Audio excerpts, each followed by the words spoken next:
Hi! In front of me is Motorola Moto G41, and today I would like to show you how you can customize theme of your keyboard on this smartphone. First of all, you need to access device settings, then scroll down and choose system. Finally, languages and input, on-screen keyboard and Gboard.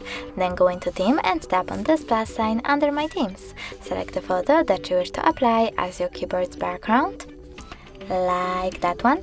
Pinch it to scale and drag it to move. When you're ready, select next and adjust brightness by swiping left or right. Finally, select done and click on the switcher next to keyboarders to disable or enable them. Then choose apply and go back. As you can see, theme of my keyboard was successfully customized. Thanks so much for watching. If you enjoyed this video, leave a like, comment and subscribe. Bye!